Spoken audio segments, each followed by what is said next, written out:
네, 8월 30일 사부 예배에 나오신 우리 청년부 지체분들, 또한 성도님들 반갑습니다.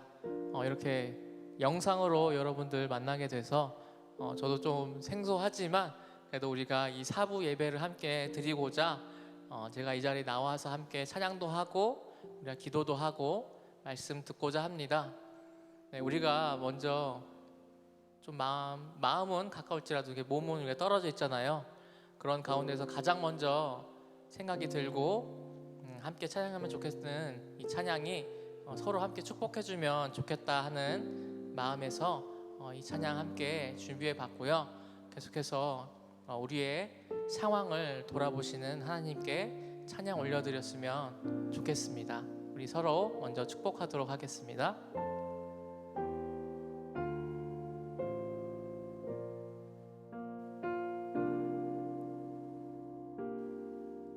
주의 말씀 앞에선 당신은 참된 예배자, 그토록 찾으시던 하나님의 기쁨, 이 세상을 향한 거룩한 생명빛 되어 이 세상을 위한 구원의 소망 되어 영원한 하나님의 나라 함께 세워가리. 우리 2절로도 한 번 더 축복하기 원합니다. 주의 부르심 따라 당신의 삶을 드릴 때 세상은 당신 안에서 주의 영광 보리라. 이 세상을 이긴 주님의 군사 되어 이 세상을 섬긴 주님의 손과 발 되어 영원한 하나님의 나라 함께 세워가리. 한 번 더 축복합니다. 이 세상을 이긴 주님의 군사 되어 이 세상을 섬긴 주님의 손과 발 되어 영원한 하나님의 나라 함께 세워가리.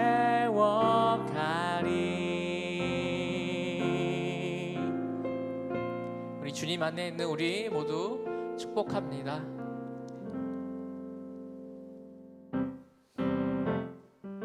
이 시간에는 우리 함께 각자 자리에서 박수하시면서 함께 찬양했으면 좋겠습니다.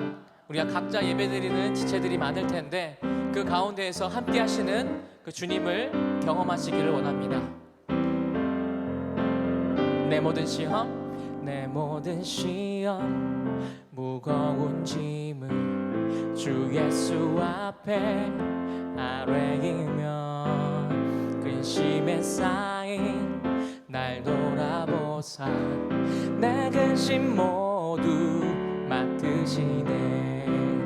무거운 짐을 나 홀로 지고 견디다 못해 쓰러질 때 불쌍히 여겨 구원해 주리. 은혜의 주님 오직 예수.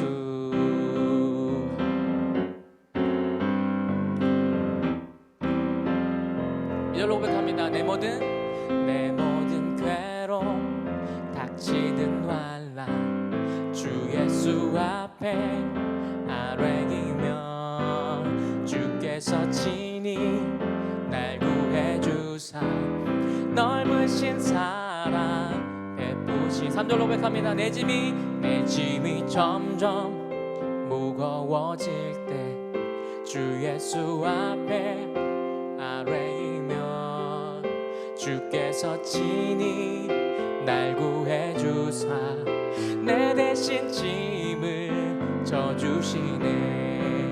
무거운 짐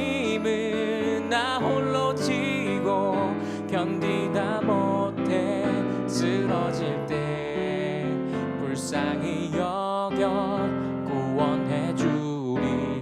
은혜의 주님 오직 4절 마음의 시험 무서운 죄를 주 예수 앞에 아뢰이면 예수는 나의 능력이 되사 세상을 이기 힘주시네. 무거운 짐을 나 홀로 지고 견디다 못해 쓰러질 때 불쌍히 여겨 구원해 주리. 은혜의 주님 오직 예수. 무거운 짐을 나 홀로 지고 견디다 못해 쓰러질 때 불쌍히 여겨 구원해 주리. 은혜의 주님 오직 예수.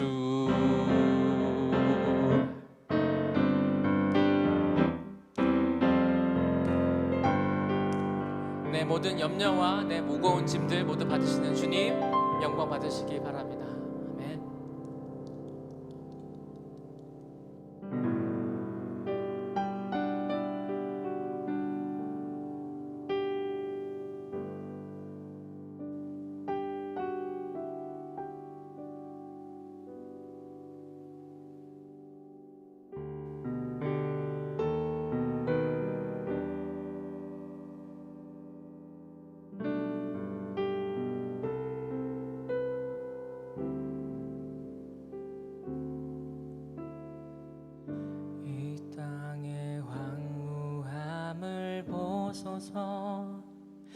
하늘의 하나님 긍휼을 베푸시는 주여 우리의 죄악 용서하소서.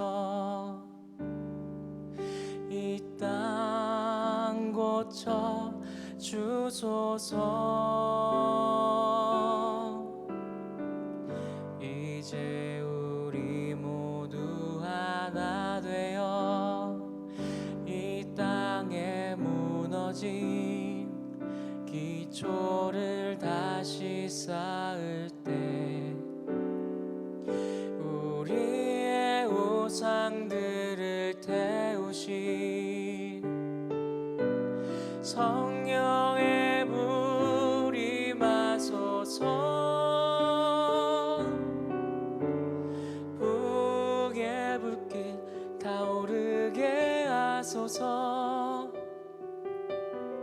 진리의 말씀 이 땅 새롭게 하소서. 은혜의 강물 흐르게 하소서. 성령의 바람 이제 불어와 오 주의 영광 가득한 새날 주소서. 오 주님 나라 이 땅에 임하소서.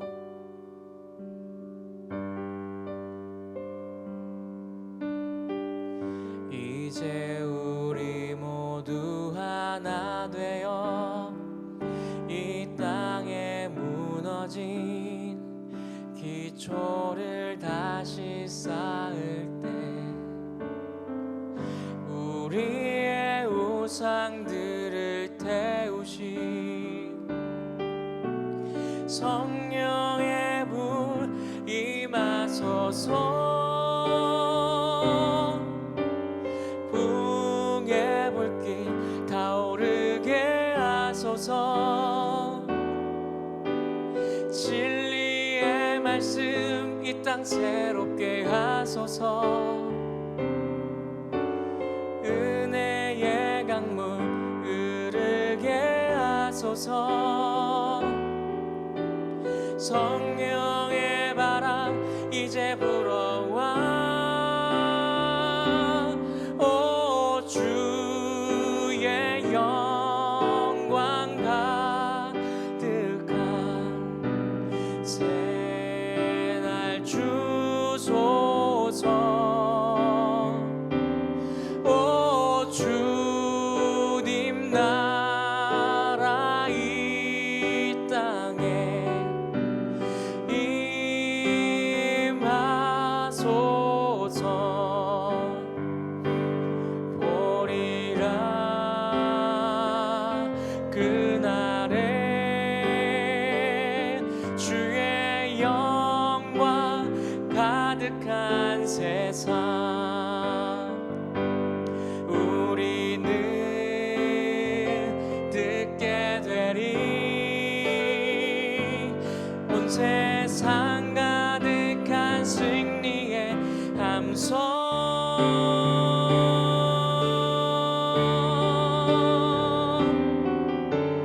풍의 불길 타오르게 하소서.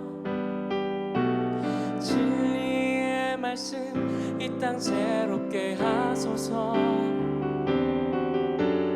은혜의 강물 흐르게 하소서. 성령의 바람 이제 불어와. 오 주의 영광 가득한 새날 주소서. 오 주님 나라 이 땅에 임하소서.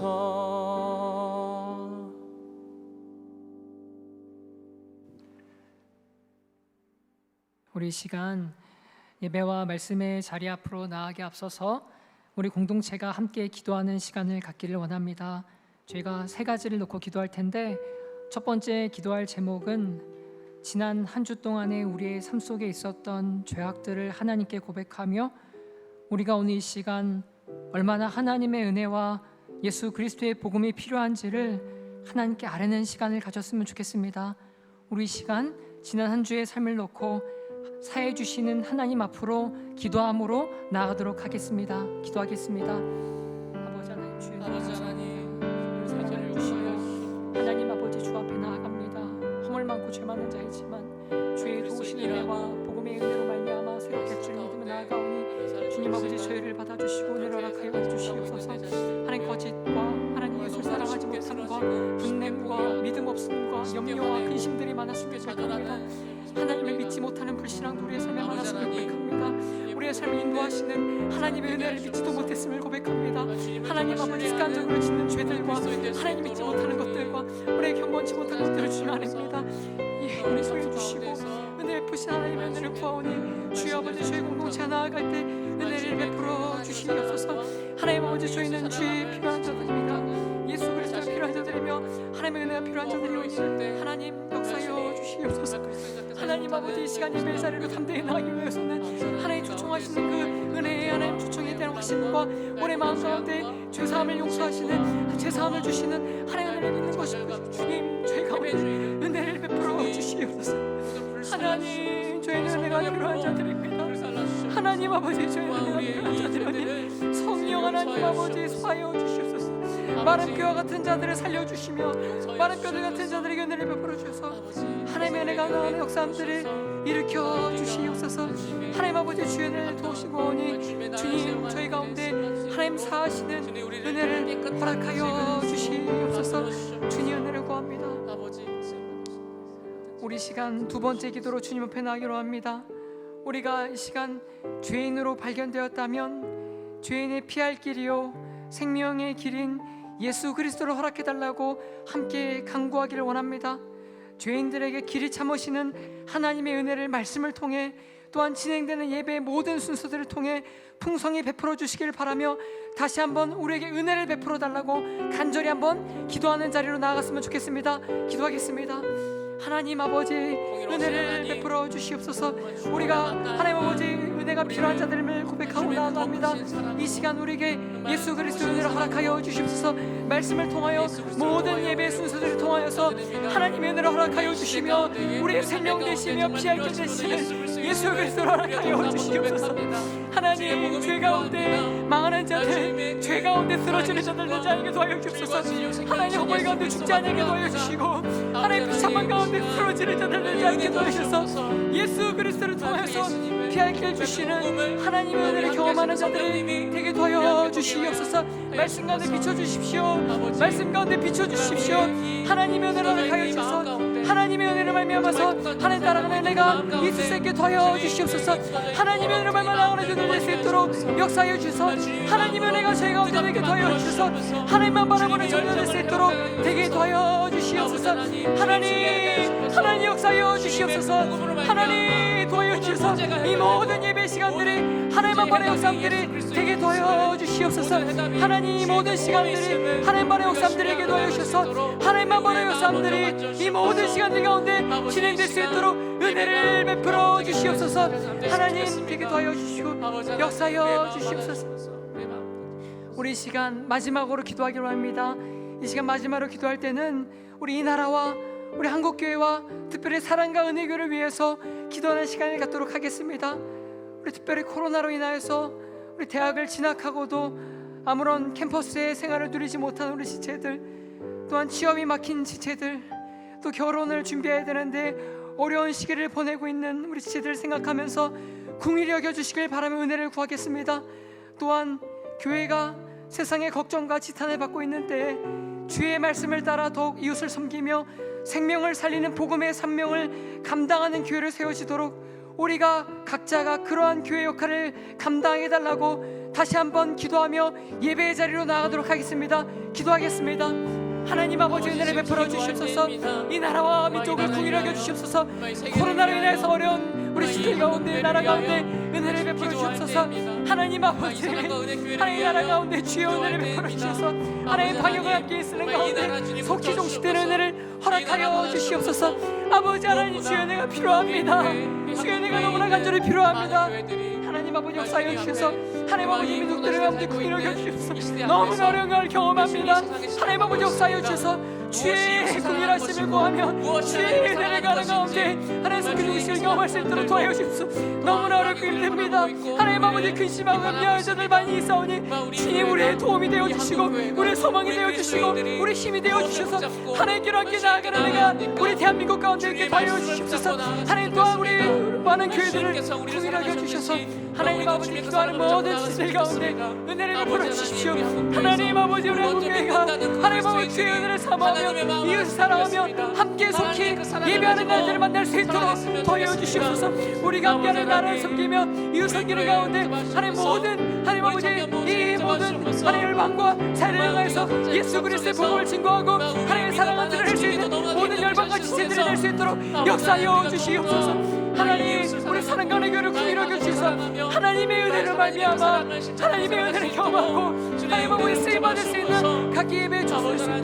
역사하여 주시고 진짜 말씀대로 도와여 주시고 은혜를 인도하여 주옵소서.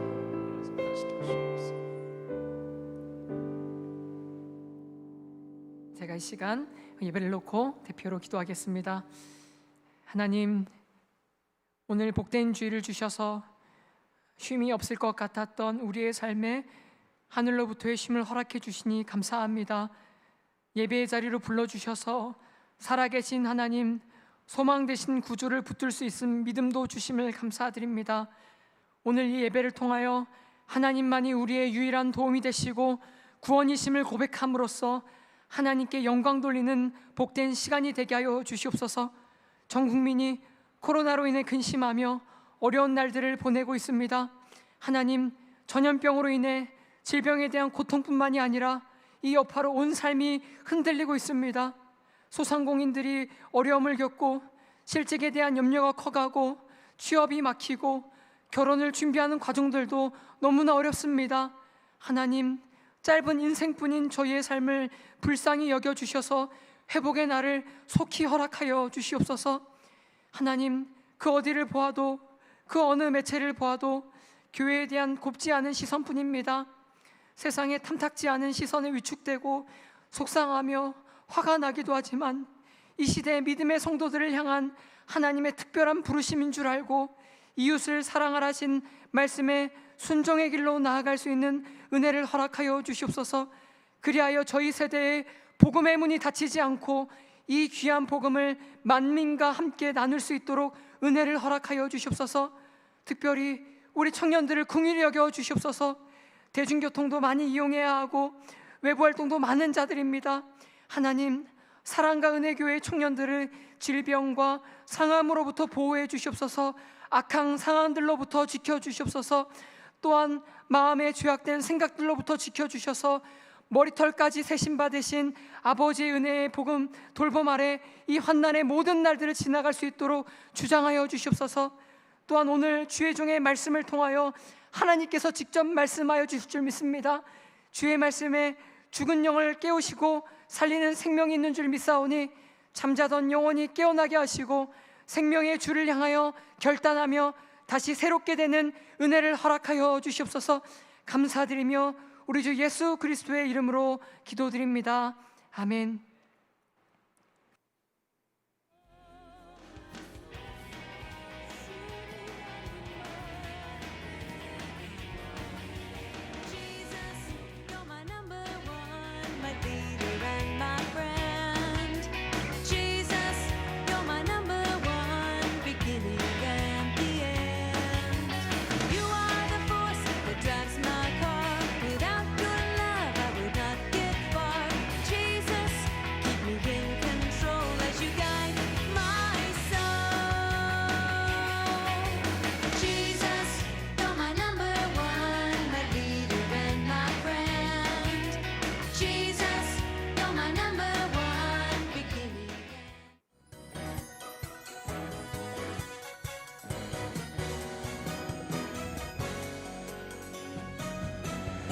감사해요 나는야 하나님 작품 특별하게 빚어내신 하나님 작품 주께 드려 나는야 하나님 복을 특별하게 사용하신 하나님 복을 하나님께 영광 온 세상의 축복 하나님께 영광 온 세상의 축복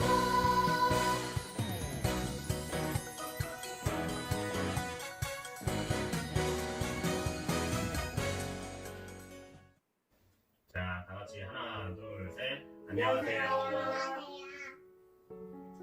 네, 코로나로 집에 있으면서 힘들어할 저희 아이들이 가족 찬양제를 통해서 하나님께 찬양을 드리며 마음의 위로를 받을 수 있지 않을까 해서 참여하게 되었습니다. 이대로 쭉 언제나 하나님을 찬양하는 믿음의 가정이 그래서 조금 더 많이 찬양하고 많이 기도하고 또 아이들한테 이 신앙심을 물려줄 수 있는 믿음의 가정이 됐으면 좋겠습니다. 안녕하세요. 유년부 1학년 정윤호입니다. 초등부 5학년 정희연입니다.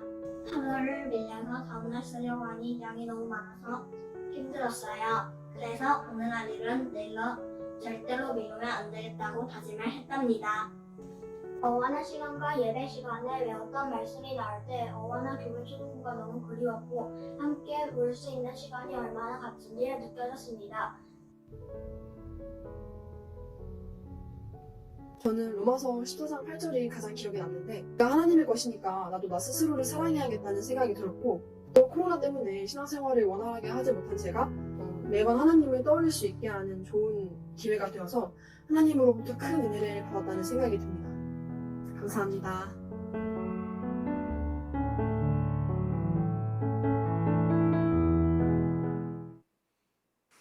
우리 이 시간 교회 소식을 전해드립니다. 먼저 당회의 결정 사항들을 알려드리도록 하겠습니다. 다음 주 9월 6일과 다음 주 9월 13일까지 모든 주일 예배는 영상을 통해서 가정에서 드립니다. 또한 수요일 성경 공부 모임도 현장에서 모이지 않고 온라인 모임을 통해서 모임을 갖습니다. 또한 9월 11일까지 새벽 기도 또한 모임이 없습니다. 모이지 못하지만 각 처소에서 하나님께 기도하는 저희가 되었으면 좋겠습니다. 중요한 광고가 한 가지 더 있습니다.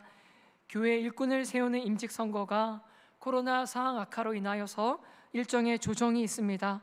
원안과 동일하게 현장과 온라인으로 투표에 참여할 수 있지만 기간과 방법에 있어서 변화가 있습니다. 현장 투표를 희망하는 분들은 9월 6일 다음 주 주일부터 9월 13일 그 다음 주 주일까지, 또한 주간에도 오전 10시부터 오후 10시까지 교회 건물 4층에서 현장 투표를 참여할 수 있습니다. 또한 더욱 간편하게 온라인 투표로도 참여할 수 있습니다.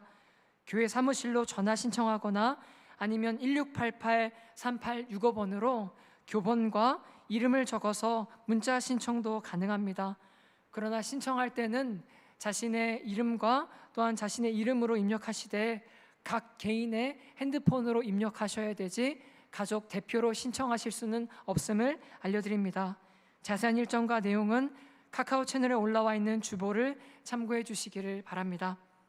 또한 오늘부터 청년부 순모임이 개강하였습니다. 공동체를 통해 하나님의 은혜와 사랑을 확인하는 시간이 될 것을 기대하며 우리 모두가 마땅히 성도의 한 명으로 의무감을 가지고 이 순모임에 참여했으면 좋겠습니다. 결혼 광고가 있습니다. 저희 청년 목장의 이수진 자매가 돌아오는 토요일 오후 2시 30분에 결혼식이 있습니다. 코로나의 상황으로 인해서 준비하는 과정이 어려울 텐데 우리 공동체가 함께 기도했으면 좋겠고, 또한 하나님께서 믿음의 가정이 온전히 세워질 수 있도록 은혜 베풀어 주시기를 바랍니다. 우리 시간 말씀 듣기 전에 하나의 말씀 보도록 하겠습니다. 오늘 우리가 함께 보실 말씀은 요한복음 6장 1절에서 15절까지의 말씀입니다. 신약성경 151페이지에 있습니다. 요한복음 6장 1절에서 15절까지의 말씀을 우리 한 절씩 교독할 텐데 저는 1절부터 15절까지 쭉 읽도록 하겠습니다. 우리 원하는 형제와 자매들도 함께 읽으시거나 아니면 교독하면 좋겠습니다. 그 후에 예수께서 디베랴의 갈릴리 바다 건너편으로 가시매 큰 무리가 따르니 이는 병자들에게 행하시는 표적을 보았음이로라. 예수께서 산에 오르사 제자들과 함께 거기 앉으시니 마침 유대인의 명절인 유월절이 가까운지라. 예수께서 눈을 들어 큰 무리가 자기에게로 오는 것을 보시고 빌립에게 이르시되 우리가 어디서 떡을 사서 이 사람들을 먹이겠느냐 하시니, 이렇게 말씀하심은 친히 어떻게 하실지를 아시고 빌립을 시험하고자 하심이라. 빌립이 대답하되 각 사람으로 조금씩 받게 할지라도 200데나리온의 떡이 부족하리이다. 제자 중 하나 곧 시몬 베드로의 형제 안드레가 예수께 여짜오되 여기 한 아이가 있어 보리떡 5개와 물고기 2마리를 가지고 있나이다. 그러나 그것이 이 많은 사람들에게 얼마나 되겠사옵나이까. 예수께서 이르시되 이 사람들로 앉게 하라 하시니 그곳에 잔디가 많은지라. 사람들이 앉으니 수가 5,000명쯤 되더라. 예수께서 떡을 가져 축사하신 후에 앉아있는 자들에게 나눠주시고 물고기도 그렇게 그들의 원대로 주시니라. 그들이 배부른 후에 예수께서 제자들에게 이르시되 남은 조각을 거두고 버리는 것이 없게 하라 하시므로 이에 거두니 보리떡 5개로 먹고 남은 조각이 12바구니에 찼더라. 그 사람들이 예수께서 행하실 이 표적을 보고 말하되 이는 참으로 세상에 오실 그 선지자라 하더라. 그러므로 예수께서 그들이 와서 자기를 억지로 붙들어 임금으로 삼으려는 줄 아시고 다시 혼자 산으로 떠나가시니라. 아멘. 담임 목사님께서 같은 자리 다른 믿음이라는 제목으로 하나님 말씀 증거해 주시겠습니다. 네, 오늘도 영상으로 또 각 자리에서 예배로 나오시는 성도님들을 진심으로 축복하고 또 이번 한 주간도 주의 은혜가 각 가정과 사업장과 그리고 삶의 현장에 있기를 축원드립니다. 코로나가 잠잠해지는 것이 아니라 더 우리 가까이 오고 있다는 인상을 지울 수가 없습니다. 우리 성도님들이 부탁드리는 건 가급적이면 생활 환경의 반경을 많이 좁혀주시고 가능하시다면 집안에 좀 머무르는 시간을 좀 가져주셨으면 좋겠습니다. 이렇게 함으로 교회가 세상 앞에 조금 덜 미안할 수 있을 것 같고요. 그래야지 현장 예배가 조금이라도 가까워질 수 있을 것 같습니다. 또 오늘 영상으로 광고 나간 것처럼 이번 주 수요일부터 이제 온라인 투표가 진행이 됩니다. 성도님들 성도로서의 권한이니까 꼭 투표에 참여해 주시고, 온라인 투표가 어려우신 분은 주중에 짧은 시간이라도 교회 방문하셔서 4층에서 진행되는 대면으로 하는 투표에도 임해 주실 수 있으니까 그렇게도 부탁을 드리겠습니다. 아울러서 지난 여름 사역에 동참해 주신 모든 성도님들과 또 우리 자녀들에게 감사드리고요. 우리 자녀들에게 잊지 못할 신앙의 추억이 되었을 줄로 믿습니다. 이 시간 우리 믿음의 고백을 하나님께 드림으로 말씀 앞에 나가도록 하겠습니다. 하나님 나를 사랑하신다. 하나님은 내 인생에 크고 비밀한 계획 가지고 계신다. 하나님은 오늘도 나와 동행하셔서 그 계획 이루어 주신다. 아멘. 그렇게 될 줄로 믿습니다. 아멘. 성경에서 하나님께서 사람과 전혀 다른 관점을 가지고 계시다는 사실을 보여주는 대표적인 표현이 있다면 하나님, 사람은 외모를 보거니와 나 여호와는 중심을 본다는 이 말씀일 거라 생각이 됩니다. 사람이 겉으로 드러나는 외모를 보는 가장 중요한 이유는 사람이 외모 보는 것을 좋아하기 때문이 아니라 실상은 하나님이 보실 수 있는 삶의 중심, 마음의 자리를 볼 수 없기 때문에 드러난 외모밖에 보지는 못하는 것이라 생각이 됩니다. 오죽하면 10길 물속은 알아도 한 길 사람 속을 모른다는 말이 있겠습니까?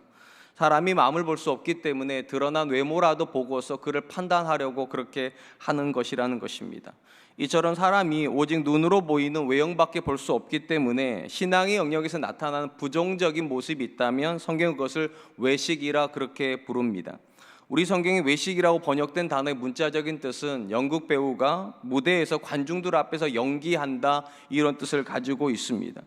우리는 배우들이 무대에서 연기한다는 것이 어떤 의미인지 잘 알고 있습니다. 배우들은 감독이 어떤 역할을 부여하면 자신이 그런 사람이 아닐지라도 그 역할에 충실하게 자기가 그 사람인 것처럼 행동을 하는 것입니다. 슬픈 역할이 주어지면 자기 안에 아무런 슬픔이 없음에도 불구하고 눈물을 흘릴 수 있는 것이 배우이고, 기쁨을 연기하기 위해서는 자기 안에 아무리 많은 슬픔이 있더라도 그 모든 슬픔을 감추고 환하게 웃을 수 있는 것이 연기입니다. 이렇게 신앙 안에서 하나님이 아닌 사람들에게 보여주기 위해서 자신의 신앙을 포장하는 행위를 성경은 외식이라 그렇게 말하는 것입니다. 외식이란 단어가 우리에게 주는 경각심이 있다면 같은 행동이라도 전혀 다른 의도를 가지고 할 수 있다는 사실입니다. 어떤 이들은 하나님을 사랑하여서 하는 행동을, 다른 이들은 사람들에게 사랑받기 위해서 그런 행동을 할 수 있기 때문입니다. 그런 점에서 같은 행동을 하고 있기 때문에 모든 사람이 같은 믿음일 거라고 생각하는 것은 어리석습니다. 우리가 가인과 아벨의 사건에서 받게 되는 경각심도 이와 비슷합니다. 가인과 아벨은 모두 동일한 하나님께 동일한 제사 제도를 가지고 예배를 하였습니다. 그런데 놀랍게도 하나님은 가인의 예배는 거절하시고 아벨의 제사만 받으셨습니다. 그렇다면 가인의 제사와 아벨의 제사는 어떤 차이가 있었겠습니까?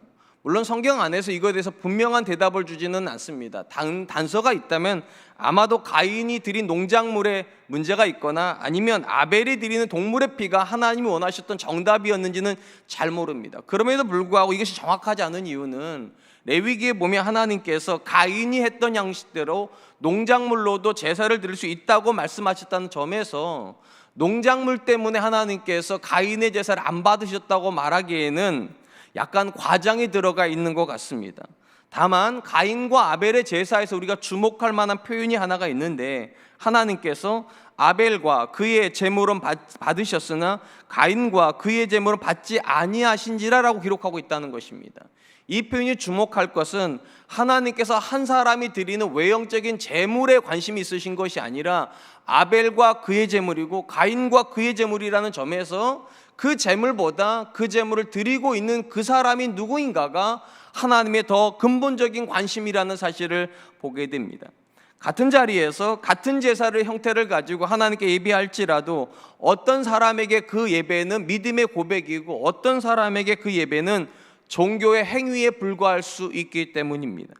오늘 우리가 살펴보게 될 본문 말씀은 예수님을 따르는 사람들 중에도 같은 자리에 서 있을지라도 그들 안에 전혀 다른 신앙의 동기가 존재할 수 있고 같은 모습인 것 같을지라도 전혀 다른 믿음의 깊이를 보여줄 수 있다는 사실을 우리에게 보여주는 말씀입니다. 오늘 보면은 예수님께서 다시금 갈릴리로 돌아오시면서 이야기가 진행이 됩니다. 6장 1절로 2절 말씀입니다. 그 후에 예수께서 디베라의 갈릴리 바다 건너편으로 가심에 큰 무리가 따르니 이는 병자들에게 행하시는 표적을 보았음이러라. 예수님께서 갈릴리로 돌아오셨을 때에 이 소식을 접한 많은 무리들이 예수님께 나왔다, 그렇게 기록을 합니다. 그런데 요한은 이 무리들이 모여든 이유에는 분명한 목적이 있다라고 그렇게 밝혀주고 있습니다. 바로 무리들이 병자에게 행하시는 예수님의 이적을 보았기 때문입니다. 한마디로 그들은 예수님을 따름으로 하나님이 기뻐하는 사람이 되려고 한 것이 아니라 그들이 예수님을 통하여서 원하는 무언가가 있었기 때문에 그 자리에 나와 있었다는 것입니다. 이런 목적을 가지고 예수님을 따르고 있었기 때문에 그들이 예수님에게 보이는 모든 반응은 한 가지의 변수에 의해서만 결정이 되었습니다. 그들이 원하는 것을 예수님께 얻으면 그들은 열렬히 예수님을 추종하지만 그들이 원하는 걸 얻지 못하면 그들은 어김없이 예수님께 등을 돌리게 되었다는 것입니다. 실제로 예수님께서 오늘 본문에서 오병이어를 가지고 5,000을 먹으셨을 때 무리들이 먼저 보였던 반응은 이렇게 기록이 됩니다. 요한복음 6장 14절 15절 말씀, 그 사람들이 예수께서 행하신 이 표적을 보고 말하되 이는 참으로 세상에 오실 그 선지자라 하더라. 그러므로 예수께서 그들이 와서 자기를 억지로 붙들어 임금으로 삼으려는 줄 아시고 다시 혼자 산으로 떠나 가시니라. 예수께서 디베랴 광야에서 오병이어를 가지고 5,000명을 먹이자 이 자리에 있었던 이 무리들은 자연스럽게 한 사람에 대한 기억을 소환하게 됩니다. 바로 모세라는 인물입니다. 모세가 광야 40년 동안 이스라엘에게 만나와 메추라기를 먹여주었던 것처럼 예수님께서도 지금 이 광야에서 5,000명을 먹여주었기 때문입니다. 더더군다나 모세가 뭐라고 말했는가? 나 이후에 하나님께서 나와 같은 선지자를 세우시겠다고 말씀하셨는데 본문에서 이 무리들은 예수님께서 모세가 말했던 바로 그 선지자, 우리가 이해하는 메시아일 거라고 그들은 단정했습니다. 그러자 그들은 흥분을 하였고 예수님께서 자기들을 위해서 존재하는 분일 거라고 이해를 하여 예수님을 붙잡아서 왕으로 삼으려고 했다는 것입니다. 일단 굉장히 긍정적인 모습이 보여집니다. 자기들이 원하는 걸 얻게 되자 예수님을 향하여서 마음을 활짝 열었습니다. 그런데 이렇게 예수님을 향해서 긍정적인 모습을 보여주었던 이들이 오병이어 사건이 있은 바로 그 다음 날 어떤 결정을 하게 되는가? 성경은 이렇게 말을 합니다. 요한복음 6장 66절, 그때부터 그의 제자 중에서 많은 사람이 떠나가고 다시 그와 함께 다니지 아니하더라. 오병이어로 5,000명을 먹을 때는 그렇게 환호하던 존재들이 왜 갑자기 심지어 제자들조차도 예수님에게 등을 돌렸는가? 예수님께서 그들의 기대에 부응하기를 결정하신 것이 아니라 오히려 그들에게 하나의 요구를 하셨기 때문입니다. 너희가 하나님께 헌신하는 사람이 되라고. 그들이 예수님에게 원했던 것은 예수님이 그들에게 헌신하는 존재가 되기를 원했는데 오병이어에서 5,000명을 먹일 때까지는 그러는 줄 알았는데 하루 만에 예수님께서 그들에게 이렇게 명령하셨다는 겁니다. 너희가 하나님께 헌신하는 사람이 되라. 그러자 그들은 차갑게 마음을 식어지는 걸 경험하게 되고 예수님께 등을 돌리는 모습을 보여주었습니다. 신앙의 문턱을 넘어서서 예수님을 믿기로 결정하는 사람 중에 처음부터 하나님의 일에 헌신하겠다고 교회 오는 사람은 단 한 명도 없을 겁니다. 단 한 명의 예외도 없이 모든 신앙의 초신자들은 오늘 본문에 나오는 무리들과 같이 하나님께 기대하는 무언가가 있습니다. 단순히 말하면 하나님께서 내게 헌신해 주기를, 바로 그 이유 하나만으로 신앙의 문턱을 넘어옵니다. 그런데 일단 주목할 것은 하나님께서 이런 사람들을 거절하지 않으신다는 것입니다. 오늘 본문에도 보면 예수님이 분명히 그들이 어떤 목적을 가지고 예수님께 모여들었는지 아십니다. 그들이 예수님께 기대하는 게 있다는 걸 예수님이 아셨다는. 그런데 놀랍게도 예수님께서 그 기대를 무시하지 않습니다. 그래서 오병이어를 가지고 5,000명을 먹여줌으로 그들의 기대에 부응하는 듯이 보여주신 것입니다. 그러나 예수님께서 이렇게 하신 것은 절대로 그들에게 예수님께서 맞춰주시겠다고 말씀하시는 건 아니라는 것입니다. 오히려 본문에서 가장 중요한 사실은 예수님께서 이렇게 하심으로 그들에게 믿음을 주고 싶어 하셨다는 겁니다. 그리고 믿음의 근거를 제시하셨기 때문에 이제 그들에게 믿음의 목적, 너희가 하나님께 헌신하는 사람이 되라, 그렇게 말씀을 하신 것입니다. 그런 점에서 우리가 신앙생활을 오래 하지 않았기 때문에 우리 안에 하나님께서 나에게 헌신하여 주시기를 원하는 믿음이 있다는 건 나쁜 건 아닙니다. 누구나 다 신앙의 초신자일 땐 다 그렇게 하나님을 믿었기 때문입니다. 그런데 신앙의 연수가 깊어졌고 제법 많은 세월 동안 하나님의 구체적인 은혜를 경험했음에도 불구하고 여전히 하나님께서 우리에게 얼마나 많은 은혜를 주실 것인지에만 관심을 가지고 거기에 의해서만 신앙의 모든 행동이 결정이 된다면 매우 심각한 문제가 아닐 수 없습니다. 왜 그렇습니까? 오늘 본문에서 하나님의 은혜를 경험했음에도 불구하고 하나님께 헌신하려고 하지 않았던 존재들이 어떤 방향으로 가게 되는가? 그들은 결국 예수님께 등을 돌리는 일을 해버렸습니다. 이 말은 무엇을 의미하는가? 우리의 믿음이 하나님께 헌신하는 방향으로 가지 않으면 결국 그 믿음은 퇴보하는 믿음이고 결국은 믿음을 포기하게 되는 그 지점에 도달하게 된다는 사실입니다.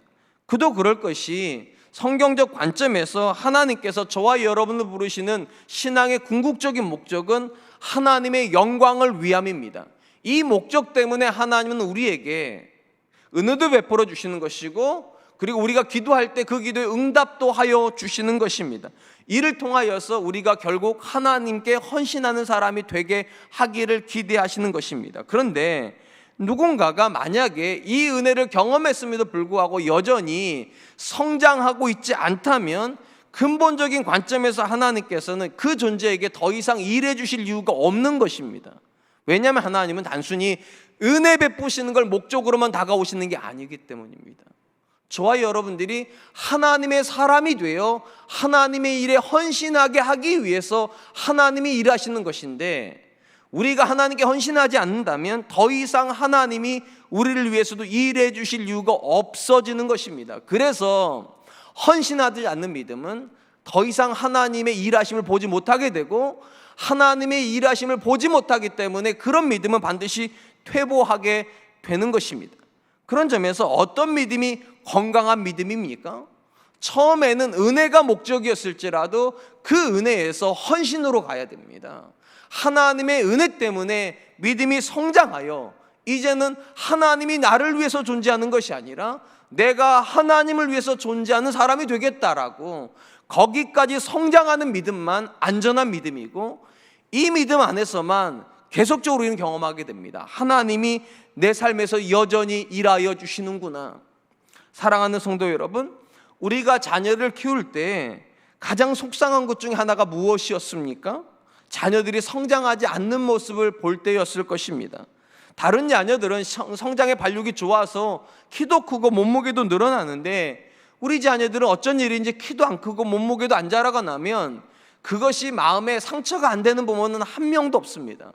무엇보다도 우리가 자녀에게 무언가를 주지 못해서 먹은 것이 없어서 자녀가 성장하지 못한다면 그건 이유가 됩니다. 그런데 내가 내 자녀에게 굉장히 좋은 거 주고 열심히 먹이는데도 이 자녀가 성장하지 않으면 왜 우리가 속상합니까? 이건 병들었다는 증거이기 때문입니다. 분명히 들어가서 먹었으면 그 먹은 것에 의해서 성장이 나와야 되는데 먹기는 했는데 운동도 했는데 아무런 반응이 없다면 이건 무언가 이상하다는 증거일 것이기 때문입니다. 그래서 그런 자녀를 두고 있으면 부모들이 어떻게 합니까? 병원에 데려갑니다. 혹시 몸에 문제가 있는 것은 아닌지 확인하고 싶기 때문입니다.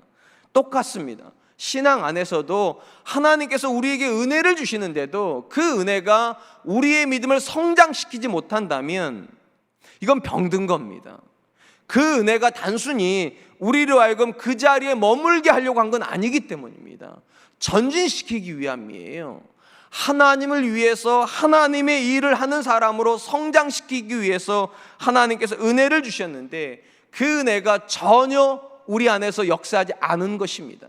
그렇다면 은혜가 역사하면 어떤 일이 일어납니까? 우리가 잘 아는 것처럼 육신의 일에 헌신했던 사람들이 하나님의 일에 헌신하게 됩니다. 그리고 이전에는 하나님이 나를 위해서 존재해야 된다고 생각했던 존재들이 이제는 하나님을 위해서 내가 존재한다라는 고백을 가지고 살기 시작합니다. 혹시 지금 이 순간 우리 안에서 이런 거룩한 변화가 일어나고 있습니까? 그렇다면 건강한 것입니다. 근데 신앙생활이 아무리 길어지고 있음에도 불구하고 여전히 은혜만이 목적이라면 한번 생각해 보아야 됩니다. 그 은혜가 과연 건강한 은혜일 수 있습니까? 모든 음식은 음식 자체가 목적은 아닙니다. 그 음식이 들어가서 성장이 일어나는 것이 목적인 것처럼 하나님의 은혜도 성장을 목적으로 해야 됩니다. 하나님께 무언가를 받는 것이 성장의 목적은 아닙니다. 성경이 말하는 성장의 목적은 우리가 하나님의 일을 하는 것입니다. 그 지점에 서야지만 본문에 나는 무리와 전혀 다른 결정을 하게 됩니다. 저는 우리 사랑과 은혜교 성도님들 안에 무리와 같은 사람들이 나오지 않기를 축원드립니다. 신앙의 초신자들이 무리의 자리에 있는 건 나쁜 거 아닙니다. 그런데 교회의 중직자이고 신앙의 연수가 늘어났음에도 불구하고 여전히 무리의 자리에 머물러서 은혜만 구하고 있다면 이 아침 우리의 기도 제목이 달라졌으면 좋겠습니다. 하나님, 믿음이 성장하게 해주십시오. 은혜가 목적이 아니라 하나님의 일에 헌신하는 사람 되게 해주십시오. 그렇게 우리의 고백이 바뀔 수 있기를 축원드립니다. 한편 본문에 보면 예수님에게 무언가를 기대하기 때문에 그 자리에 와 있는 무리만 있는 것이 아니라 그 자리에는 예수님께 헌신하기 위해서 그 자리에 와 있던 제자들도 있다는 사실을 보게 됩니다. 그리고 예수님께서 이 제자들 중에 의도적으로 빌립이라고 하는 인물에게 이렇게 질문을 하시는 장면이 나옵니다. 5절로 6절입니다.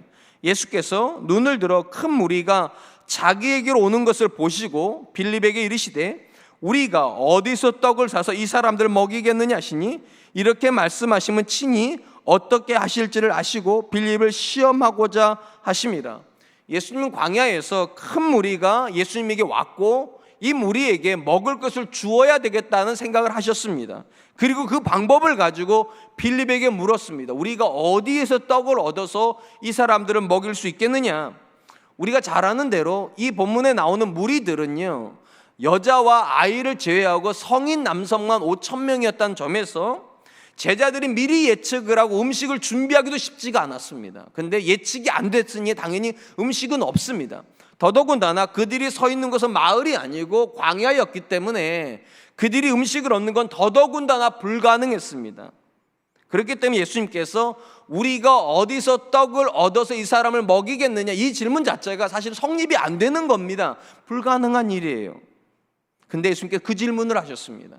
본문에서 예수님께서 이 질문을 하신 것은 빌립을 시험하기 위함이고 그 다음에 이런 표현이 나옵니다. 이렇게 말씀하시면 친히 어떻게 하실지를 아시고, 여기서 친히 어떻게 할 줄 안다는 말은 예수님이 그 다음에 플랜, 계획을 가지고 있다는 뜻이 아니라 이 질문 때문에 빌립이 어떻게 행동할지를 아셨다는 겁니다.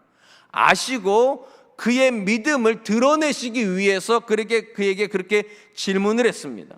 빌립이 이 질문을 받고 나서 예수님께서 하셨던 이 말의 의도를 빌립은 어떻게 이해를 했는가? 그 다음에 이렇게 되어 있습니다. 요한복음 6장 7절 말씀에 빌립이 대답하되 각 사람으로 조금씩 받게 할지라도 200데나리온의 떡이 부족하리이다.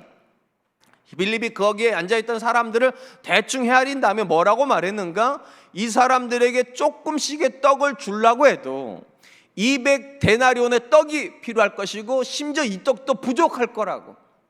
본문에 나오는 이 데나리온이라고 하는 돈의 가치는요, 노동자의 하루품삯이라고 알려져 있습니다. 그러니까 200데나리온이면 노동자 한 사람이 200일을 일해야지만 벌 수 있는 돈입니다. 적지 않은 돈입니다. 그런데 이 돈을 가지고 있고 이 돈을 가지고 떡을 사더라도 그 자리에 있는 사람들이 다 먹기에는 도무지 불가능하다. 무슨 말입니까? 빌립의 계산상으로는 예수님이 하시는 그런 일은 절대로 현실적인 이유 때문에 일어날 수 없다는 겁니다. 그러니까 불가능하다, 이렇게 단정 지은 것입니다.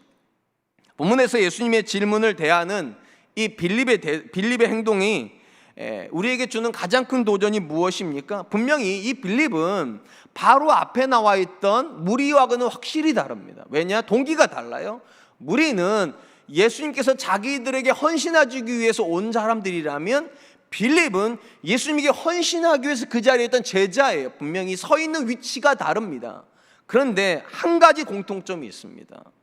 빌립이나 이 무리나 마음의 생각은 똑같다는 거예요. 빌립은 어떤 동기를 가지고 예수님의 말씀을 어떻게 받겠습니까? 세상에 있는 그들처럼 똑같이 계산기를 두드립니다. 여기 있는 사람이 몇 명이고 이 사람들이 얼마의 떡을 먹는다고 치면 얼마의 돈이 필요하겠구나. 거기 어디에도 믿음은 없습니다. 그냥 계산만 있을 뿐이에요. 그리고 그가 단정짓는 것이 무엇입니까? 합리적인 판단과 합리적인 계산에 의하면 예수님께서 하시려고 하는 일은 절대로 일어날 수 없습니다. 그럼 궁금한 건 이거죠. 빌립의 인생에 예수님은 어떤 의미인 겁니까 도대체? 모든 게 상식이고 모든 게 합리적인 판단만 필요하다면 왜 예수님이 거기 계셔야 되는 것이고, 빌립이 예수님을 믿었다는 건 도대체 어떤 의미를 가지는 것입니까? 몸은 분명히 예수님께 헌신하겠다고 말하고 있는데 그 마음이 여전히 세상에 있다면 이 사람이 과연 하나님의 일을 할 수 있겠습니까? 참으로 안타까운 것은 지금까지 예수님께서 이 빌립과 다른 제자들에게 보여주고 계신 어떤 행동 속에도 합리적인 계산 없습니다. 합리적인 판단 없었습니다. 우리가 잘 아는 것처럼 가나 혼인잔치에 갔을 때 포도주가 떨어졌을 때 예수님이 어떻게 하셨습니까? 그 자리에 있는 사람의 숫자를 계산하고 이 사람들에게 포도주를 다 먹이려면 얼마의 돈이 필요하겠구나, 그리고 일을 하셨습니까? 그런 거 계산 안 하셨습니다. 38년 된 병자를 만나셨을 때 예수님께서 그 사람을 고치기 전에 그 사람이 몇 년 아팠겠구나, 그럼 이 병은 나을 수 있겠구나 없겠구나 그렇게 판단했습니까? 아닙니다. 어디에도 예수님이 하시는 행동 속에는 합리적인 판단 들어가 있지 않습니다. 이성적인 계산도 들어가 있지 않습니다. 오직 하나님이 주시는 능력으로 사역하셨을 뿐이에요. 그러니까 예수님께서 제자들에게 지속적으로 보여준 것은 하나님의 능력이지 계산은 아니었습니다. 그런데 예수님처럼 똑같이 예수님을 따라서 하나님의 일을 하겠다고 이 자리에 와 있는 빌립은 놀랍게도 예수님처럼 행동하지 않습니다. 거기 어디에도 하나님의 능력에 대한 계산이 없습니다. 거기 어디에도 예수님에 대한 믿음의 고백이 없습니다. 단순히 그냥 몇 명이 있고 얼마의 떡을 먹는다면 얼마의 돈이 있어도 부족하겠다는 판단만 있을 뿐입니다. 마치 그 상황 속에서 예수님은 아무것도 못하실 것처럼, 믿음은 아무런 의미가 없는 것처럼 그렇게 일하고 있는 것입니다. 사무엘상의 기록은 우리가 잘 아는 것처럼 이스라엘의 초대 왕으로 세움받았던 사울에게서 다윗에게로 왕권이 왜 옮겨지게 되었는가를 기록하고 있는 기록입니다. 사울 왕과 다윗의 가장 큰 차이를 보여주는 하나의 대상이 있습니다. 이 대상을 어떻게 생각하는가가 결국 사울과 다윗의 극명한 차이를 보여주는데, 성경 그 대상이 골리앗이라고 그렇게 기록을 합니다. 성경상에서 사울이 어떤 인물인가는 이렇게 기록이 되어 있어요. 사울이 왕이 되었을 때 이 사람이 다른 이스라엘 사람들보다 어깨 위나 더 있었던 사람이다. 그러니까 다른 사람은 이 사울의 어깨 밑에 있었다는 말이니까 어깨 위, 그러니까 어깨에서부터 얼굴까지가 키가 더 컸다는 거죠. 어디다 갖다 놔도 사울은 눈에 띄는 그런 사람이었습니다. 이스라엘 중에서 가장 전투력이 뛰어난 인물입니다. 상대적으로 다윗은 이 사울이 입었던 갑옷을 입혀주었을 때 거동이 불편할 만큼 체형이 작은 사람이었습니다. 그러니까 현상적으로만 놓고 보고 군사적으로만 놓고 보면 전투력은 다윗보다 사울이 월등히 뛰어난 인물입니다. 현상적으로 놓고 보면 누가 골리앗이랑 싸워야 됩니까? 사울이 싸워야 됩니다. 그런데 놀랍게도 사울은 골리앗 앞에서 두려워 떨고 있는데 사울에 비해서 절대적으로 열악한 신체와 열악한 무기를 가지고 있었던 다윗은 이 골리앗 앞에 떨지를 않는다는 거예요. 궁금한 건 이겁니다. 도대체 무엇이 이 두 사람을 이렇게 다른 존재가 되게 하였을까요? 계산의 차이입니다. 사울이 골리앗 앞에서 두려웠던 이유는 무엇입니까? 다른 이스라엘 사람들에 비해서는 자기는 크지만 자기에 비해서 골리앗은 더 크다는 거예요. 다른 이스라엘 사람들보다는 내가 더 좋은 무기를 가지고 있지만 나보다 사울은 더 좋은 무기를 가지고 있다는 거, 이게 계산이 되니까 싸울 수가 없는 거예요. 더 적은 내가 어떻게 더 큰 존재를 이기냐고, 더 나쁜 무기를 가지고 있는 내가 어떻게 더 좋은 무기를 가지고 있는 그 사람을 이기겠냐고. 거기 어디에도 믿음은 없어요. 거기 어디에도 하나님은 없어요. 근데 놀라운 것은요, 사울에 비해서 신체적으로도 열악하고 가지고 있는 무기라고 해봐야 돌멩이밖에 없는 이 다윗은 전혀 다른 계산을 합니다. 이 다윗의 계산을 가장 잘 보여주는 것이 다윗이 골리앗을 향해서 나아가면서 했던 고백입니다. 사무엘상 17장 45절 47절, 다윗이 블레셋 사람에게 이르되 너는 칼과 창과 단창으로 내게 나아오거니와 나는 만군의 여호와 이름 곧 내가 모욕하는 이스라엘 군대의 하나님의 이름으로 내게 나아가노라. 오늘 여호와께서 너를 내 손에 넘기시리니 내가 너를 쳐서 내 목을 베고 블레셋 군대의 시체를 오늘 공중의 새와 땅의 들짐승에게 주어 온 땅으로 이스라엘의 하나님이 계신 줄 알게 하겠고 또 여호와의 구원하심이 칼과 창에 있지 아니함을 이 무리에게 알게 하리라. 전쟁은 여호와께 속한 것인즉 그가 너희를 우리 손에 넘기시리라. 다윗의 이 고백에서 가장 놀라운 것은 무엇인가? 전쟁은 칼과 창에 속해 있지 않다. 그렇기 때문에 그는 칼을 쳐다보지 않습니다. 창을 쳐다보지 않습니다. 사람을 쳐다보지 않습니다. 누구만 쳐다봅니까? 하나님만 쳐다봅니다. 단순히 말하면 사울의 계산 속에 있었던 건 창과 칼밖에 없어요. 다윗의 계산 속에 있었던 건 딱 한 존재밖에 없습니다. 하나님이요. 그리고 하나님이 계셨던 다윗은 골리앗이 두렵지 않은데 하나님이 계시지 않았던 사울은 그 골리앗이 너무 두려운 것입니다. 단순히 말하면 무엇이 믿음입니까? 계산이 다른 게 믿음입니다. 세상 사람들이 하는 계산 딱 하나밖에 없습니다. 보여지는 거요. 보여지는 거. 얼마나 키가 큰가? 얼마나 많은 돈을 가지고 있는가? 얼마나 강력한 힘을 가지고 있는가? 그건 그들의 계산법입니다. 믿음의 계산법은 다릅니다. 과연 하나님이 나와 함께 계시는가? 이 하나면 됩니다. 하나님이 계시면 이길 거고 하나님이 없으면 질 거니까 다윗은 확신이 있습니다. 만군의 여호와 하나님이 나와 함께 계시다. 오늘 본문에서 왜 예수님께서 빌립에게 질문을 하셨습니까? 그의 마음속에 세상이 있기 때문입니다. 믿음이 있다고 말하고 헌신하겠다고 말하긴 하는데 여전히 세상적 사고방식만 있어요. 얼마의 돈이 필요하겠구나, 얼마의 능력이 필요하겠구나, 얼만큼이 채워져야지만 이 일이 되겠구나. 거기에 예수님이 계시지 않습니다. 사랑하는 성도 여러분, 구약 성경에서 하나님께서 그분의 사역자를 부르실 때면 어김없이 하셨던 표현이 있다는 거 아십니까? 두려워하지 말라, 내가 너와 함께 함이니라. 이게 하나님께서요 구약에 있는 모든 사역자를 부르실 때 하셨던 공통적인 표현입니다. 이 표현 속에는 하나님의 사람의 사역의 원리가 들어가 있습니다. 그들은 무엇으로 사역합니까? 하나님으로 사역한다는 거예요. 칼이 없어도 괜찮습니다. 위대한 능력이 없어도 됩니다. 그들에게 하나님만 있으면 그들은 그 일을 할 수 있다는 것입니다. 근데 안타깝게도 많은 믿음의 사람들에게 이 하나님이 안 계십니다. 어떻게 할 수 있습니까? 계산하는 거 보면 알아요. 자녀들의 미래를 계산할 때 우리가 하나님을 놓고 계산합니까? 아니면 학벌을 가지고 계산합니까? 사업을 계산을 할 때 우리는 돈을 가지고 계산합니까? 아니면 하나님 가지고 계산합니까? 참 안타깝게도 목사인 저조차도 돈이 우선일 때가 얼마나 많은지, 자녀를 바라볼 때 자녀의 배경이 우선일 때가 얼마나 많은지 예수님이 아세요. 그 자리에 제자라고 불리는 자들 안에 하나님이 없다는 것을, 제자라고 불리는 자들 안에 세상만 있다는 것을. 그래서 빌립에게 물어보시는 거예요. 이 사람들 다 먹이려면 얼마가 필요하냐고, 어디서 떡을 얻을 수 있냐고. 기대하셨던 대답은 이거였을 겁니다. 주님, 저는 모르지만 주님이 아십니다. 이걸 기대하셨을 거예요. 그런데 안타깝게도 빌립이 뭐라고 말하면 계산기를 두드려 버렸습니다. 5,000명입니다. 떡을 한 조각씩만 주더라도 200데나리온의 떡으로도 부족하겠나이다. 틀렸습니다. 절대로 기억하십시오. 하나님이 저와 여러분들에게 기대하시는 것은 계산 아닙니다. 얼마나 합리적으로 이성적으로 지금의 상황을 판단하는 거 아닙니다. 이걸 기대하십니다. 하나님이면 됩니다. 내 자녀의 인생에 하나님이면 됩니다. 내 인생에 하나님이면 됩니다.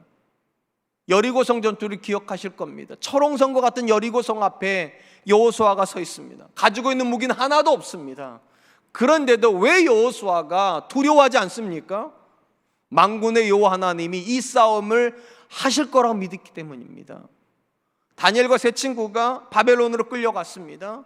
왕의 신하 앞에 담다고 외쳤습니다. 왕의 진미를 먹은 저들과 물과 채소만 먹은 우리를 10일 있다 비교해 주십시오. 상식적으로 이게 비교가 됩니까? 고기를 먹었던 자들이, 포도주를 먹었던 자들이 혈식이 더 좋겠죠. 혈색이 당연히. 근데 놀랍게도 그거 계산 안 합니다. 다니엘은 하나님이 어디 계신가를 계산합니다. 하나님이 어디에 계신가? 그 하나님이 내 인생에 계시다면 내가 저들이 이기는 게 맞다. 믿음은 다른 거 아닙니다. 다른 것을 계산하는 겁니다. 다른 거예요. 그들처럼 계산하는 믿음은 없습니다. 그들처럼 판단하는 믿음은 없습니다. 오직 하나예요. 두려워하지 말라. 내가 너와 함께 함이니라. 이걸 받아들이는 게 믿음이에요. 내 자녀 인생에 하나님 계시다면 됐다. 내 남편의 인생에 하나님 계시다면 됐다. 우리 교회 안에 하나님이 계시다면 됐다. 저는 이것이 우리의 믿음일 수 있기를 주님의 이름으로 축원드리겠습니다. 마지막으로 오늘 본문에서 우리가 주목할 만한 인물은 안드레라고 하는 인물입니다. 본문에 보니까 이 안드레는 베드로의 동생입니다. 그는 예수님께서 빌립과 대화를 하고 있을 때 조용히 무리 속으로 사라졌습니다. 그리고 빌립과 대화가 끝날 때쯤 그의 손에는 무언가가 들려 있었습니다. 그리고 그가 가지고 와서 예수님께 이걸 내밀면서 이렇게 얘기를 합니다. 요한복음 6장 8절 9절 제자 중 하나 곧 시몬 베드로의 형제 안드레가 예수께 여짜오되 여기 한 아이가 있어 보리떡 5개와 물고기 2마리를 가지고 있나이다. 그러나 그것이 이 많은 사람에게 얼마나 되겠사옵나이까. 빌립이 그 자리에서 사람의 숫자를 헤아리고 그리고 필요한 빵의 양을 계산하고 있을 때 안드레는 무리 속에 들어가서 보리떡 5개와 물고기 2마리가 담겨있는 도시락을 가지고 예수님께 왔습니다. 그리고 예수님에게 이렇게 말을 했습니다. 그러나 그것이 이 많은 사람에게 얼마나 되겠사옵나이까. 우리가 이 안드레 고백에서 확실히 아는 게 하나가 있어요. 안드레에게 엄청난 믿음이 있는 건 아니라는 거예요. 왜냐하면 그렇게 말했죠. 하나, 예수님, 제가 구할 수 있는 건 이게 전부인데 이거 가지고 이 많은 사람에게 얼마나 되겠습니까? 우리가 흔히 말하는 것은 택도 없죠. 예수님, 택도 없는데 그래도 제가 구할 수 있는 최선이 이거밖에 없습니다. 그렇게 했다는 거예요. 한 가지 분명한 것은 그는 예수님께서 정확히 어떤 일을 하실 거라는 거 모르지만 한 가지는 확실했습니다. 기대감이 있어요. 이것이 정말로 아무것도 아닌 거지만 주님이시라면 뭔가 하실 수 있지 않습니까? 주님이시라면 이걸 가지고 얼마든지 하나님의 일을 하실 수 있지 않습니까? 이 기대감이 있으니까 그 택도 없는 보리떡 5개와 물고기 2마리를 가지고 예수님 앞에 나왔던 겁니다. 아마도 안드레의 이런 결정에는 궁극적인 배경이 있었을 겁니다. 우리가 잘 아는 것처럼 가나 혼인잔치에 갔을 때 포도주가 떨어졌을 때 거기에서 포도주를 만들 수 있는 가능성이 아무도 없었습니다. 근데 놀랍게도 아무도 예상하지 못했던 자리에서 예수님께서 물을 가지고 포도주를 만드시는 불가항력적인 일을 하셨어요. 불가능한 일을 하셨단 말입니다. 그리고 본문에서 안드레는 똑같이 생각했던 것 같아요. 그런 예수님이라면 다른 내가 생각하지 못하는 무언가를 하실 수 있지 않겠냐고. 나는 정확히 그건 모르지만 예수님이라면 변화를 일으키실 수 있다. 단순히 말하면 안드레 인생에는 예수님이 들어가 있다는 겁니다. 자기 계산만 놓고 보면 보리떡 5개와 물고기 2마리는 아무것도 아니에요. 자기 계산상으로. 그런데 우리 인생에 계신 예수님이시라면 내 이 부족한 걸 가지고도 뭔가 하실 수 있지 않겠냐고. 그래서 주님 손에 올려드립니다. 그래서 기적은 일어난 겁니다. 다 알아서 기적이 일어난 게 아니에요. 합리적인 판단이 됐기 때문에 기적이 일어난 것이 아니라 기대감이 기적을 만든 거예요. 나는 못하지만 내 인생에 계시는 하나님이시라면, 내 기도를 들으시는 예수님이시라면 하실 수 있지 않겠냐고. 데살로니가 교회에 보낸 편지에 보면 사도 바울이 데살로니가 교회를 이렇게 칭찬하는 모습을 보게 됩니다. 데살로니가전서 1장 2절 3절입니다. 우리가 너희 모두로 말미암아 항상 하나님께 감사하며 기도할 때 너희를 기억함은 너희의 믿음의 역사와 사랑의 수고와 우리 주 예수 그리스도에 대한 소망의 인내를 우리 하나님 앞에서 끊임없이 기억함이니. 우리가 잘 아는 것처럼 데살로니가 교회는요, 사도 바울이 딱 3주 머물렀던 교회입니다. 그러니까 21일 정도를 머물렀어요. 상식적으로 3주 만에 교회가 건강하게 세워질 거라고 아무도 생각하지 못했습니다. 그래서 걱정을 했는데 사도 바울이 이 데살로니가로부터 오는 소식을 들으면서 안심을 했다는 겁니다. 세 가지가 확인됐기 때문에. 거기 보면 이렇게 되어 있어요. 믿음의 역사와 사랑의 수고와 소망의 인내를 내가 확인했기 때문에 기뻐한다고. 왜냐하면 우리가 잘 아는 것처럼 사도 바울이 뭐라고 말했는가? 이 세상에 영원한 건 세 가지밖에 없습니다. 믿음, 소망, 사랑, 이 세 가지밖에 없는데 이 영원한 것이 데살로니가 교회 안에 있다는 거예요. 그 말은 그 교회가 살았다는 거예요. 그리고 그걸 어떻게 확인할 수 있는가? 믿음의 열매가 역사예요. 사랑의 열매가 수고예요. 소망의 열매가 인내예요. 이 세 가지가 다 있다는 거예요. 특별히 여기서 우리가 주목할 만한 것은 이것입니다. 믿음의 역사라는 표현입니다. 우리 성경에 역사라고 써서 많은 분들이 믿음의 히스토리라고 생각하는 분들이 있어요. 사실은 히스토리가 아닙니다. 영어 성경에는 워크라고 되어 있습니다. 일입니다. 일. 믿음이 들어가면 이 믿음은 사람으로 하여금 움직이게 만든다는 거예요. 어떤 믿음도 들어가 있는 믿음은 가만히 있지 않습니다. 사람을 움직여서 하나님을 향해서 뭔가를 하게 만든다. 하나님의 일을 하게 만든다. 오늘 본문에서 왜 안드레가 그 인생에 예수님이 계셨다는 이 믿음을 고백을 가지고 왜 무리 속에 들어가게 되는 겁니까? 그가 대단한 믿음을 가지고 있기 때문이 아닙니다. 어떤 믿음도 가만히 있게 하지 않습니다. 문제 상황에서 하나님을 향하여서 뭔가를 시도하게 만들어요. 안드레의 믿음은 그런 믿음입니다. 기대감을 가지고 아무리 작은 것이라도 이것이 주님 손에 들려지면 주님이 무언가를 하실 수 있지 않을까? 내 작은 가능성을 가지고도 하나님이 이런 얼마든지 일하실 수 있지 않을까? 그래서 믿음 있는 사람은 포기하지 않습니다.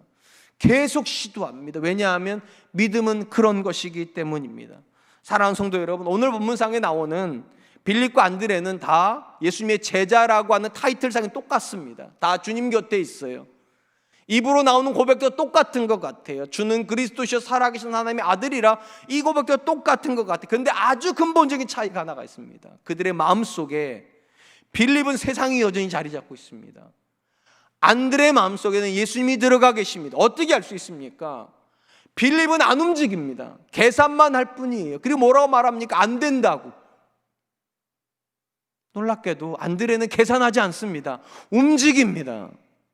주님이라면 무언가를 하실 수 있다는 확신이 그에게 있어요. 물론 그가 다 알고 있지 않아요. 오병이어가 주님 손에 들어가면 5,000명이 먹는다, 그런 확신이 있는 게 아니에요. 그가 말하잖아요. 이게 얼마나 되겠습니까? 그러나 주님이시니까, 내 눈에는 이것이 형편없어도 이것이 주님 손에 들어가면 무언가 가능하지 않겠냐고. 내 눈에는 내 자녀가 정말 형편없어 보입니다. 그래도 주님이 그 자녀의 인생에 있으면 무언가 달라질 거라고. 내 눈에는 내 남편의 형편이 형편없는 것 같아도 주님이 그 남편을 사용하시면 달라질 수 있다고. 그래서 모든 믿음은요, 기대감을 수반하게 되어 있습니다. 그리고 이 기대감이 있으면 사람은 반드시 움직입니다. 한번 스스로에게 물어보시기 바랍니다. 여러분들의 믿음은 여러분 움직이고 있습니까? 여러분으로 하여금 기도하게 만듭니까? 여러분으로 하여금 자녀를 향해서 축복하게 만듭니까? 여러분으로 하여금 불안과 절망 앞에서 낙심하는 것이 아니라 기뻐하게 만듭니까? 그리고 이렇게 선언할 수 있습니까? 주님이시라면 내 자녀를 새롭게 하실 수 있습니다. 주님이시라면 내 남편을 새롭게 하실 수 있습니다. 주님이시라면 이 나라를 새롭게 하실 수 있습니다. 그게 믿음입니다.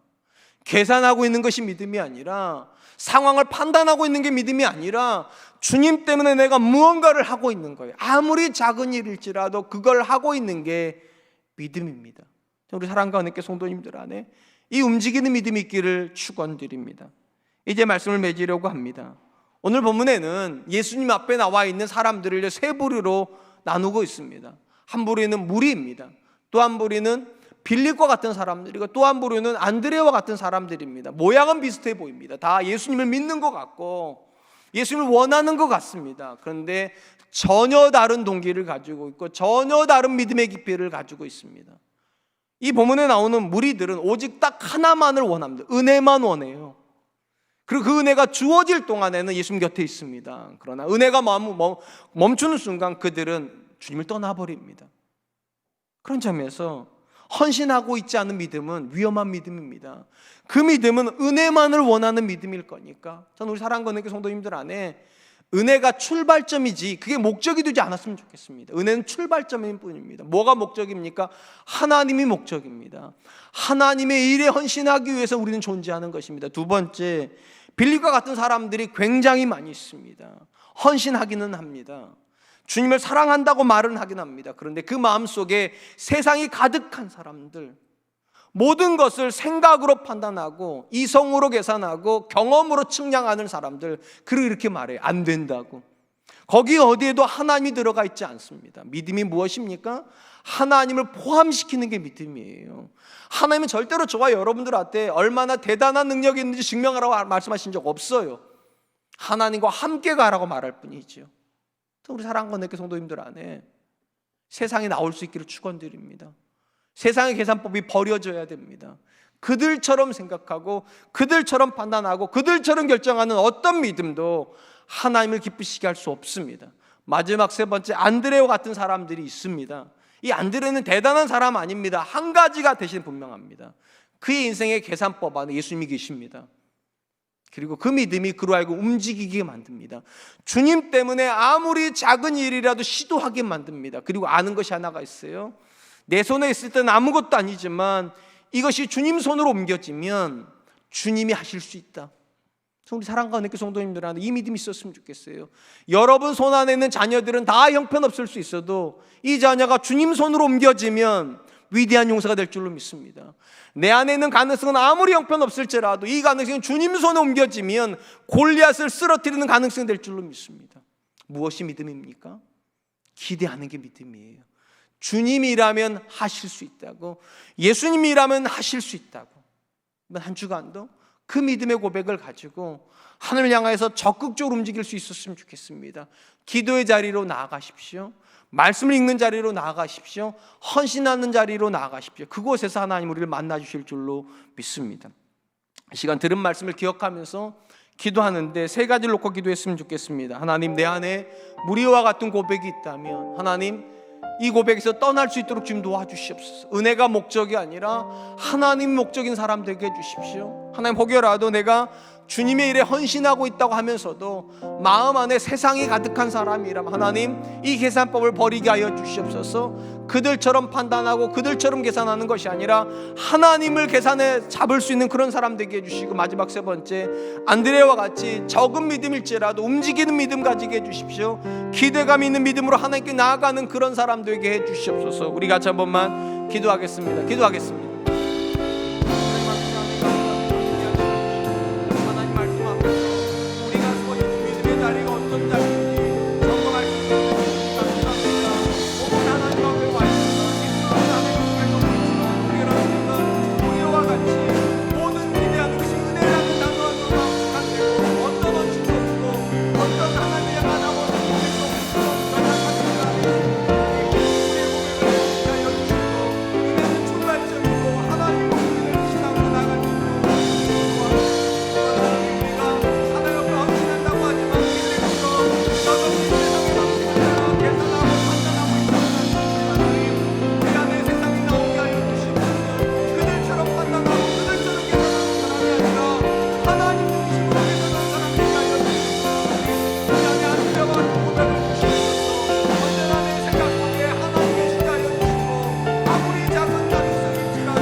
사랑이 많으신 하나님 감사합니다. 오늘 오병이어 사건을 통하여서 그 자리에 있었던 사람들의 모습 속에서 우리의 모습을 볼 수 있도록 은혜 주시니 감사합니다. 하나님 앞에 서 있기는 하지만 마음은 세상을 향하고 있는 무리와 같은 사람들은 아닙니까?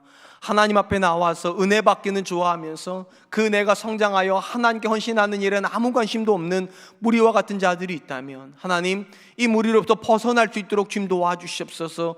은혜는 출발일 뿐이고 하나님이 목적인 신앙을 향해 나아갈 수 있도록 주님 도와주시옵소서. 하나님, 우리가 무리에서 탈피하여 하나님께 헌신하겠다고 나왔지만 여전히 빌립과 같은 생각과 사고에 붙잡혀 있지는 않습니까?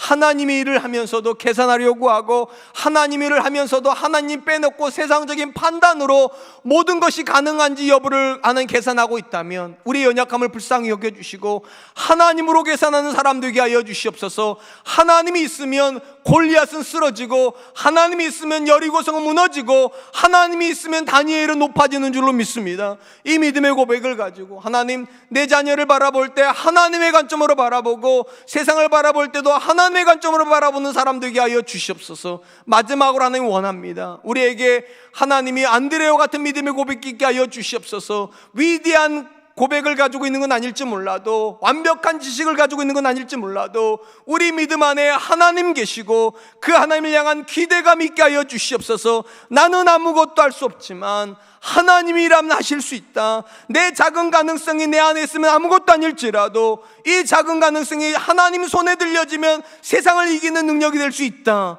이 믿음의 고백을 가지고 오늘도 기대감 가지고 하나님 앞에 나아가는 성도들 되게 하여 주시옵소서. 이번 한 주간 우리의 믿음을 점검하고 안드레아와 같이 움직이는 믿음, 하나님 앞에 나아가는 믿음을 가질 수 있도록 주님 도와 주시옵소서. 그렇게 인도하실 줄로 믿고 감사드리오며 지금은 우리 주 예수 그리스도의 은혜와 하나님의 사랑하심과 성령의 함께하심이 우리의 믿음이 성장하여 안드레아와 같이 하나님을 향하여 기대감으로 나아가는 믿음이 되게 하시기를 기대하고 그 하나님 앞에 헌신하기로 작정하는 우리 사랑과 은혜교회 귀한 성도님들과 저들의 가정과 사랑하는 자녀들과 경영하는 모든 일들 위해, 그리고 사랑과 은혜교회와 이 나라 이 민족 위해 지금으로부터 영원토록 함께 하시기를 축원하옵나이다. 아멘.